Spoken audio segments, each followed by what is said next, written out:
하나님의 교회는 좋은 곳입니다. 감동 있는 예배가 있고 이웃 간의 사랑이 있습니다. 풍성한 나눔이 있고 아름다운 만남이 있습니다. 하나님이 주신 사명이 있는 곳, 성령의 권능이 함께하는 곳, 방황하는 영혼들의 구원의 방주가 되기 위해 믿음과 말씀 안에서 오늘도 빛과 소금의 역할을 다하고 있습니다. 가까운 교회에 나가셔서 예수님을 만나보세요. 꿈과 소망이 있는 밴쿠버 중앙 장로교회.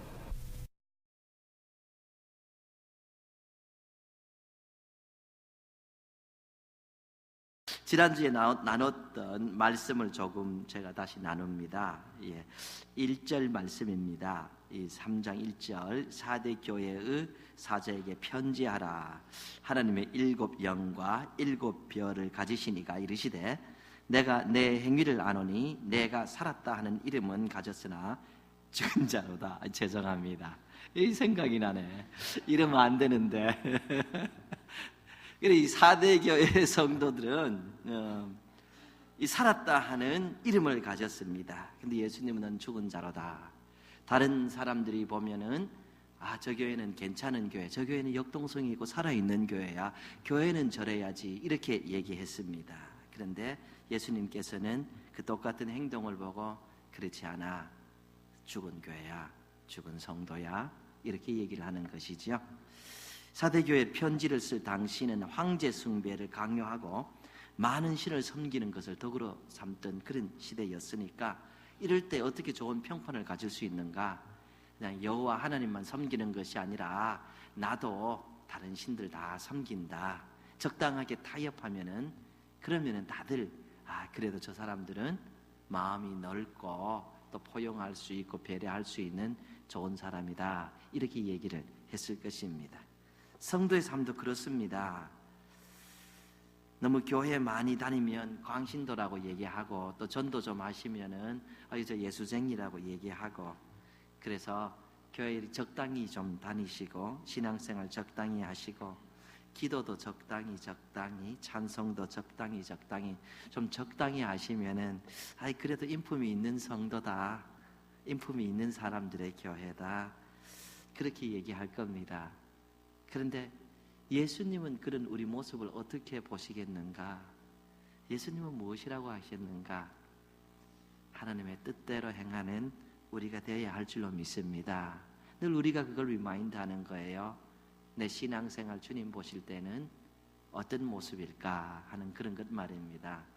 말씀을 연결해서 드립니다. 2절 말씀입니다. 너는 일깨어 그 남은 바 죽게 된 것을 굳건하게 하라. 내 하나님 앞에 내 행위에 온전한 것을 찾지 못하였노라. 내 행위가 바르지 않으니까 너는 일깨라, 일어나라, 이렇게 말합니다. Wake up, wake up, strengthen what remains and is about to die. 조금 살아있는 것, 일어나라, 일어나라. 죽을 것 같은 것 지금 일어나라, 이렇게 얘기합니다. 일어나라 하시는 말씀은 아직은 살아있다는 말씀이지요. 죽은 사람은 일어나지 않지요.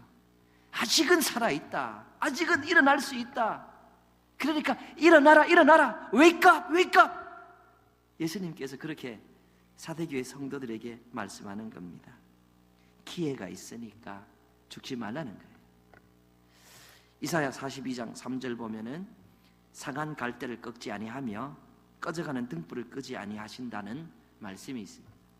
우리 주님은 이런 분입니다. 상한 갈대라도 꺾는 것을 즐겨하시는 분이 아니에요. 등불이 꺼져간다고 해서 끄는 것을 즐겨하시는 분이 아닙니다.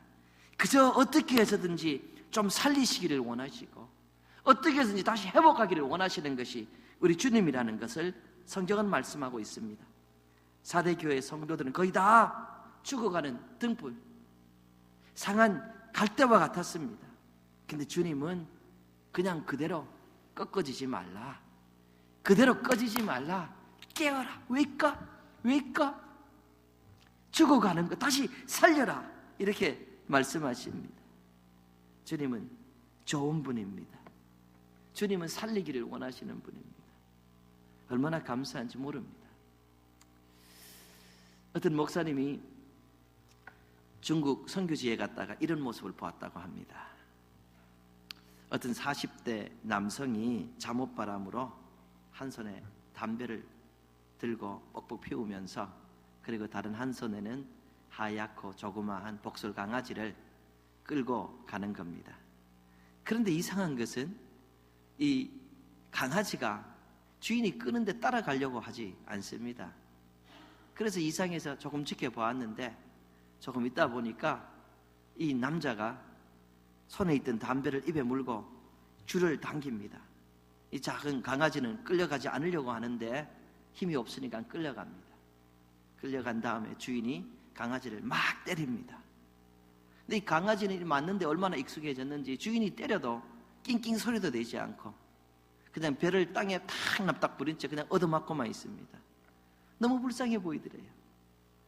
그리고 때리고 한참을 때린 다음에 다시 이 남자가 그 담배를 손에 다시 들고 개를 끌고 갑니다. 근데 이 개가 또 안 따라가려고 합니다. 그러니까 또다시 담배를 입에 물고 끌어당기고 또 때립니다. 이게 몇 번 반복되더래요. 그 개가 너무 불쌍해 보이더라고. 목사님이 나눕니다. 아마 이 복술 강아지 하얘니까 여러분들이 길렀으면 어떨까? 사랑 많이 받았을 거예요. 샴푸도 시켜주실 것이고, 사람보다 더 비싼 짜장면도 먹여주실 것이고, 예방주사도 먹여주고 막 맞춰줄 거고. 여러분이 길렀으면 좀 편했을 거예요. 무엇이 문제입니까? 주인을 잘못 만났어요. 주인을 잘못 만나니까 얻어 터지고 천대받는 거예요. 우리가 섬기는 하나님은 이렇게 악한 주인이 아니십니다. 우리가 섬기는 하나님은 한번 잘못했다고 영원히 내치는 그런 분이 아닙니다. 하나님은 여러분을 버리시지 않습니다. 주님은 기회를 주십니다. 우리 하나님께서 이렇게 악한 주인 같은 악한 신이 아닌 것이 얼마나 감사합니까? 웨이크업하고 일어나서 조금 리메인드한 그 살아있는 것, 그거 살리라고 말씀하시는 것이죠. 지금 부족하더라도 우리가 깨어서 하나님을 섬기기를 원하신다. 이것이 성경입니다. 베드로전서 5장 8절 말씀입니다. 근신하라, 깨어라. 너희 대적 마귀가 우는 사자같이 돌아다니며 삼킬 자를 찾나니. 영어로 보면 be self-controlled and alert. 근신하라. 자기 절제를 하라는, 자기 절제, 자기 컨트롤하고 깨라. 왜 그런가? 대적 마귀가 우는 사자처럼 두루 살피면서 삼킬 자를 찾는다 이겁니다. 이 실패를 주고 저주를 두고 절망을 주고, 그래서 하나님을 떠나가게 하는 이 마귀, 택한 자라도 미혹해서 오늘도 넘어뜨려서 무기력하게 하는 이 마귀, 이것이 지금 두루다닌다는 성경 말씀. 그리고 기회가 있으면 덮친다는 겁니다. 어떻게 그렇게 합니까? 하나님의 백성들이 잠시 방심할 때 그랬습니다. 잠시 나는 하나님 없이도 내 갈 길 갈 수 있어, 내 힘으로 내 마음대로 살아갈 수 있어, 이런 태도를 가졌을 때 마귀는 어찌 그리 잘 아는지 그때 덮치고 그 기회를 놓치지 않고, 그때에 바로 우리로 하여금 말씀 보는 것, 하나님 앞에 나오는 것 게으르게 하고, 나도 모르는 사이에 마귀는 나로 패배자의 모습을 가지게 한다. 이 성경 말씀이죠. 그래서 우리 성도님들, 우리는 늘 깨어 있습니다. 우리는 늘 겸손합니다. 우리는 늘 하나님께서 나를 지켜주실 것을 믿고 갑니다. 주님 의지하는 겁니다. 우리는 건강할 때도 주님 의지합니다. 그리고 건강하지 않을 때도 주님 의지합니다. 우리는 하나님 앞에서 잘 될 때도 겸손하게 하나님 섬기고, 하나님 꼭 필요합니다, 이런 자세로 살아가고, 또 우리는 때로 내가 가지고 있는 것 잃어버려도 하나님, 그래도 저는 하나님 믿고 하나님 의지합니다. 하나님 신뢰하면서 살아가는 겁니다. 사실 주님 안에 있을 때에 어떤 분들은 어려움 당할 때가 있습니다. 세상 사는 이치가 그런 것이죠. 욥과 같은 사람을 우리가 보면서 배울 수 있습니다. 어느 날 하루아침에 가졌던 재산 다 잃어버립니다. 그리고 7 아들과 3 딸들 다 잃어버립니다. 욥이 무엇을 잘못했습니까? 잘못한 거 없습니다. 욥의 이 얘기는 오늘을 살아가는 우리에게 신앙인이 잘해도 때로 이런 어려움이 있을 수 있다는 것을 가르쳐주고 있는 것입니다. 욥이 하루아침에 가진 재산 다 잃어버리고 하루아침에 가졌던 자녀들, 그 10자녀들 다 잃어버리는 소식을 듣고 겉옷을 찢고 머리를 밀어버립니다. 박박 깎아버립니다. 그리고 말합니다. 여기서 1장 21절입니다. 내가 모태에서 알몸으로 나왔은즉 또한 알몸이 그리로 돌아갈지어다.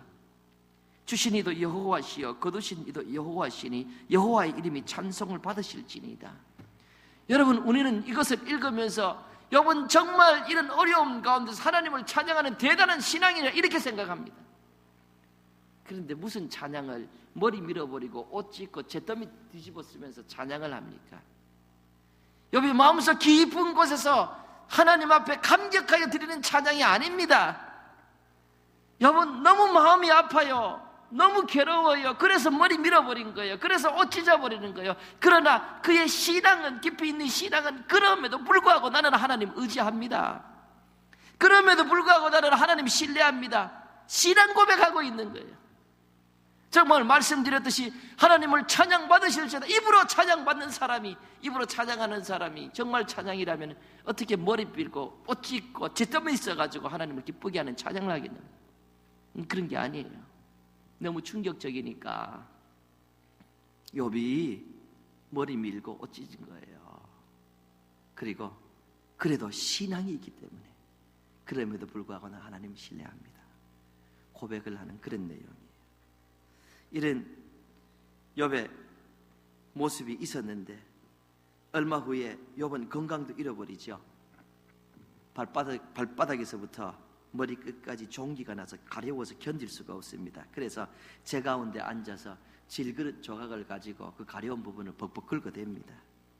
그 모습을 아내가 보고 마음이 너무 아팠던 것 같습니다.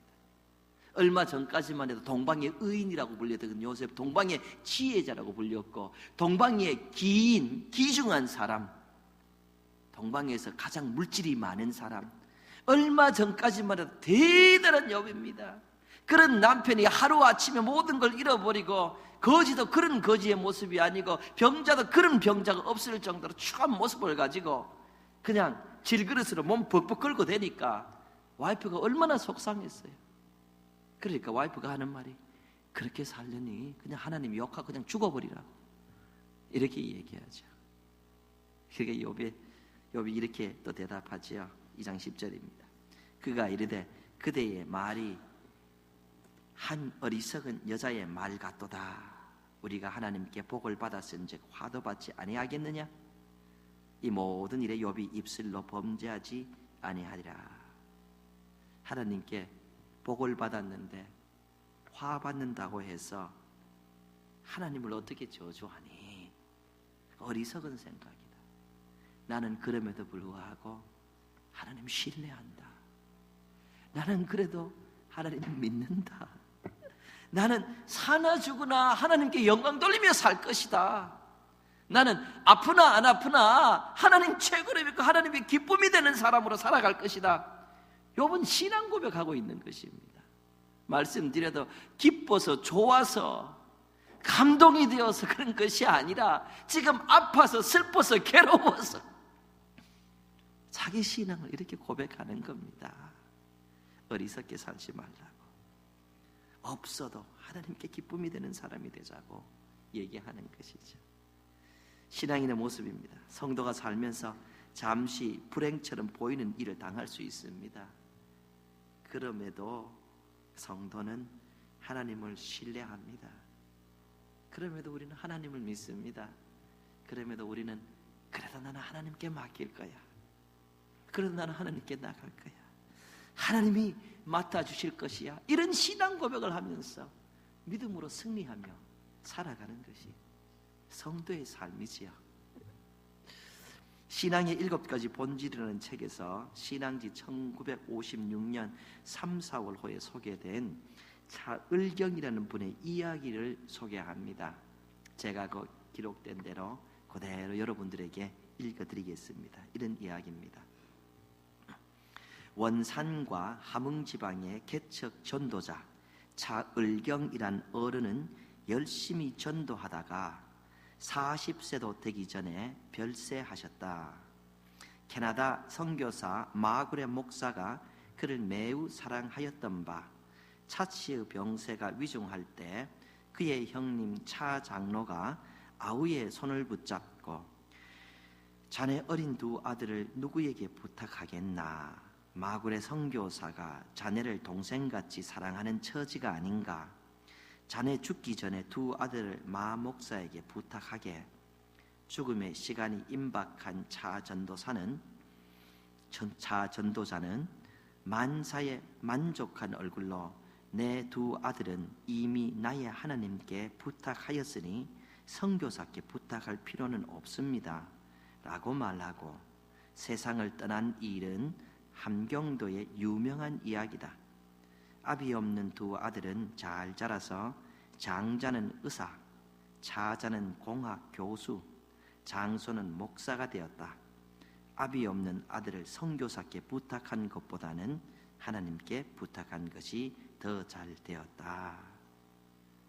하나님을 신뢰하는 사람의 모습입니다. 하나님이 은혜 주시지 않겠어요? 어른이라고 표현했지만 40세도 되기 전에 별세했으니 여러분 중에 어떤 분은 아유 애네, 아주 아이네 이렇게 생각할 수 있습니다. 여러분 보통 사람 같으면은 내가 전도자로서 늘 전도하면서 하나님 섬기고 하나님 믿고 살았는데 왜 내게 죽을 병이 걸렸나? 이건 보편적이고 그렇게 얘기한다고 해서 그 사람 탓할 사람 별로도 없습니다. 그러나 하나님을 깊이 신뢰하는 사람에는 그럼에도 불구하고 나는 하나님께 맡깁니다. 그럼에도 불구하고 나는 하나님을 신뢰합니다. 내 자녀 내가 감당 못하는데 하나님 맡아주십시오. 신앙인의 모습, 신앙. 믿는 사람의 모습이 하나님께서 은혜 주시는 모습이죠. 그래서 우리도 늘 하나님의 은혜를 기립니다. 늘 하나님 앞에 겸손하고 늘 하나님을 신뢰하는 삶을 우리도 살아갑니다. 그리고 하나님을 섬기지요. 겸손히 주를 섬길 때 괴로운 일이 많으나 구주여 내게 힘 주사 잘 감당하게 하소서. 다 그렇게 사는 거예요. 우리 찬송 한번 2절까지만 같이 한번 해봅시다. 네.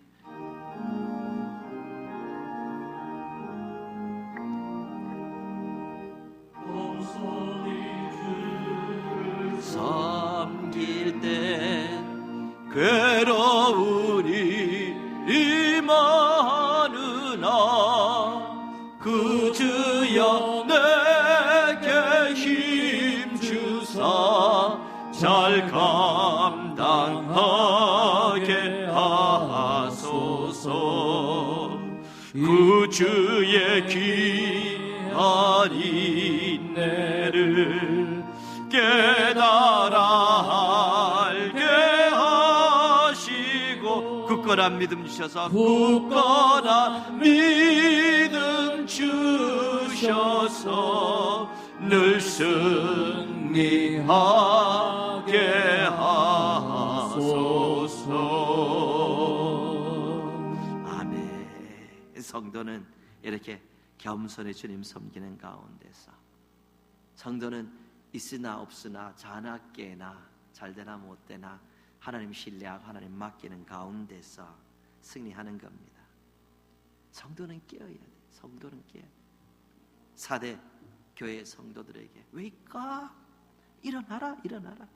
그래서 죽게 된 것을 살려라, 살려라 말씀하신 주님께서 늘 주의 백성들에게 일어나라고 하는 거예요. 일어나라. wake up 하시는 거예요. 그리고 이제 너도 이웃을 깨우라는 것입니다. 이제 일어나서 돕는 사람이 되라. 전에는 위로받기를 즐겨 했는데 이제 너도 위로하는 것을 즐겨하며 살아라. 전에는 누가 나를 도와주지 않을까 이런 생각했는데 이제는 내가 누구를 도울 수 없을까? 전에는 사랑받고 칭찬 듣기만 좋아했는데 이제는 내가 누구 좀 사랑 베풀 수 없을까? 이제 내가 좀 누구 좀 칭찬해 줄 수 없을까? 깨어서 그렇게 살라는 거예요. 늘 말씀도 듣는 데만 치중했는데 이제는 내가 말씀을 펴고 내가 말씀을 보고 이제는 내도 말씀을 좀 나눠줘야겠다. 이렇게 산다는 거예요. 그래서 예수 그리스도의 제자를 만드는 예수님의 제자로 살아가는 거예요. 우리 목자님들 참 수고 많아요. 우리 전도 임원들. 그게 좋은 거예요. 그게 말씀 나누며 사는 거예요. 우리 전도 임원들, 우리 목자님들 말씀 나누며 이제 주면서 살아가는 겁니다. 근데 사실 얼마나 재미있습니까? 제가 목자나 전도 임원은 못 해봤어요. 너무 빨리 목사가 되었어요. 제가 청년부 회장도 청년부 다 만들어서 해보고 중고등부 회장도 해보고 중고등부 전도사, 중고등부 대학교 때 중고등부 다 인도해보고 주일학교 교사도 해보고 주일학교 부장도 해보고 하여튼 성인이 되기 전에 이 집사나 이런 직분 받기 전에 하는 거 다 해봤어요. 너무 재밌지 않습니까? 너무 재밌지 않습니까? 가끔씩 어려워하는 친구들 보면 전화해서 밥 사주고 같이 왜 그러냐 그러고 같이 기타 치면서 노래도 하고 저는 음치인데도 노래는 잘해요. 듣는 것보다 하는 거 더 좋아해요. 그래서 듣는 사람이 괴롭지만 할 수 없어요. 사실 제가 이렇게 생각해 보니까 제가 목사가 됐으면 전도회 회장님 되셔가지고 1년에 배가 시켰어요. 배가 시켰어요. 뭐 그리 힘든 것도 아닌 것 같은데 신앙생활 재미있게 그렇게 하는 거 재미있게 목자하시면서 돌보시면서 신앙생활 그래도 여러분 수고 많으십니다. 하나님의 은혜가 있을 줄 믿습니다. 신앙생활이 아름다운 겁니다. 계시록 3장 3절 보면 그러므로 내가 어떻게 받았으며 어떻게 들었는지 생각하고 지켜 회개하라. 만일 일깨지 아니하면 내가 도둑같이 이르리니 어느 때에 내게 이르는지 내가 알지 못하리라. 내가 어떻게 받았으며 어떻게 들었는지 생각하고 지켜 회개하라. 주님 은혜 처음 받았을 때에 그거 좀 생각해 보라는. 주님 은혜 때문에 감격했을 때에 예수님이 나를 이렇게 사랑하는구나, 주님이 나를 하나님의 자녀 삼아 주셨구나, 이거 느끼고 감격했을 때 그때 좀 생각해 보고 깨라는 거예요. 그리고 그 감격 되찾으라는 거예요. 그 감격으로 그 기쁨으로 다시 섬기라는 거예요. 그렇게 깨어서 열심히 좀 살아보라는 거예요. 열심히 좀 신앙생활 해보라는 거예요. 열심을 좀 내보라 이렇게 말씀하는 거예요. 그때 너 그러지 않았나 이 말씀하는 거예요. 근데 왜 지금 이러냐 이 말씀하는 거예요. 생각하고 깨라. 그리고 뭐 잘못됐는지 생각하고 회개해라. 그렇게 살아서는 안 된다 이 말씀하시는 겁니다.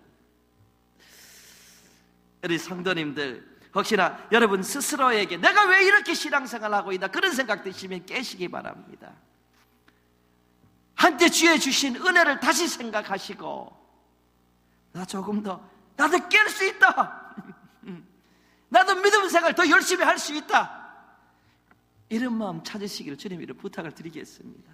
그렇습니다. 계시록 3장 4절입니다. 그러나 사대에 그 옷을 더럽히지 아니한 자 몇 명이 내게 있어 흰 옷을 입고 나와 함께 다니리니 그들은 합당한 자인 영구나. 사대에 그 옷을 더럽히지 않은 자 몇 명이 있다는 거예요. 주님이 사대 교회에 있는 모든 사람을 책망하는 것이 아닙니다. 소수였지만 주님은 누가 아직도 나는 하나님만 신뢰하고 하나님만 믿고 하나님만 섬기며 살아갈래, 나는 타협하지 않고 주님 섬길래, 몇 명 안 되지만 주님은 알고 있다는 거예요. 그런 사람이 있다 하고 주님이 말씀을 하고 계십니다. 그리고 주님이 함께 하신다고 말씀합니다. 사실 모두가 잘못 가는 것 같은데, 모두가 마음대로 신앙생활 하는 것 같은데 잘 가는 사람이 있습니다. 모두가 아닌 것 같아요. 노아 때는 온 세상이 다 하나님을 떠난 것 같이 보였습니다. 온 세상이다. 그런데 그 많은 사람들 가운데 하나님은 한 명을 찾아내시는 겁니다. 한 명을 찾아내시는, 노아를 찾아내시는 거예요. 그 많은 사람 가운데 찾겠으니 노아는 더욱더 빛난 사람인 거예요. 엘리야 시대 때 엘리야는 다 하나님 떠났다고 생각했습니다. 자기만 하나님 섬긴다고 생각했습니다. 그래서 무릎 꿇지 않는, 그래서 하나님 앞에 나 외롭습니다, 나 죽고 싶습니다, 이렇게 얘기했습니다. 네, 하나님은 아니야, 너가 몰라서 그렇지, 아직 7천이나 있어, 7천이나, 너 혼자 아니야, 이렇게 말씀하십니다. 몰라서 그래. 모두가 죽어 있는 것 같아도 주님 보시기에 살아있는 사람이 있다는 거예요. 그래서 이런 분이 귀중합니다. 모두가 다 안 하려고 할 때 하는 사람이 주님 보시기에 정말 보석과 같은 사람. 모두가 할 때 나도 하면 그 중에 하나입니다. 근데 모두가 안 하려고 하는데 나는 하겠다 하니 주님 보시기에 얼마나 귀해. 하나님은 이런 사람을 찾아내시는 거예요. 사대교회에서 아직도 그 옷을 더럽히지 아니한 자가 있다 하듯이 주님은 오늘도 온 세상을 두루 살피시다가 한 사람을 찾아내십니다. 찾으시면 내가 그를 위하여 능력을 베푸리라, 주의 말씀이. 그래서 다윗을 찾은 거지.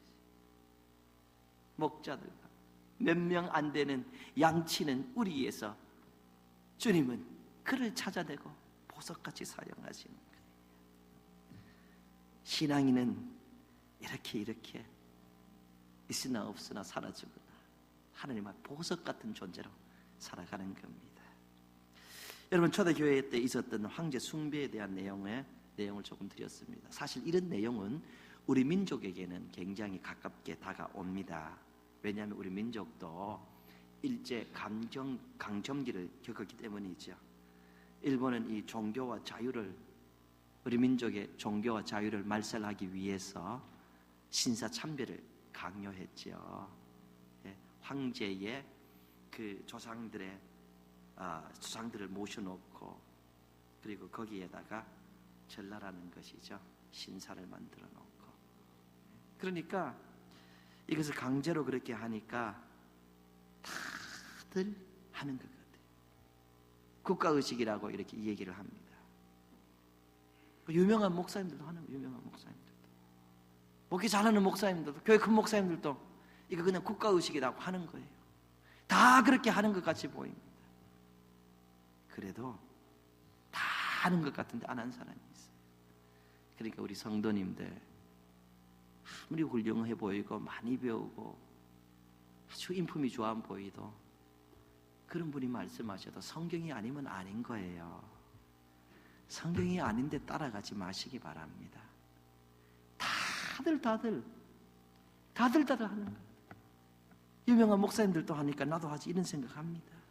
그런데 그런 가운데서도 그 흰옷을 더럽히지 않는 사람들이 있습니다. 그 중에 한 분이 바로 우리가 잘 아는 주기철 목사님 아닙니까?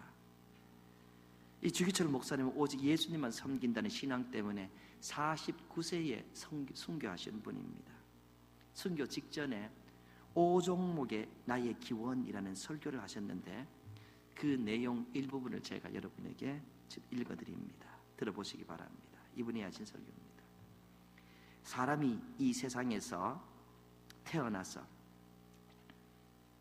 사람으로서 마땅히 행하여야 할 의가 있습니다. 나라의 신민이 되어서는 충절의 의가 있고, 여자가 되어서는 정절의 의가 있고, 그리스도인이 되어서는 그리스도인의 의가 있습니다. 중약 못합니다. 그리스도의 신부는 다른 신에게 정절을 깨뜨리지 못합니다. 이 몸이 어려서 예수님 안에서 자라났고 예수님께 헌신하기로 10번 100번 맹세했습니다. 예수님의 이름으로 밥 얻어먹고 영광을 받다가 하나님의 계명이 깨어지고 예수님의 이름이 땅에 떨어지게 되는 오늘, 이 몸이 어찌 구차하게 생명을 도둑질하듯이 피할 줄이 있으랴. 중약, 나의 사랑하는 교우 여러분, 의에 죽고 의에 사르사이다.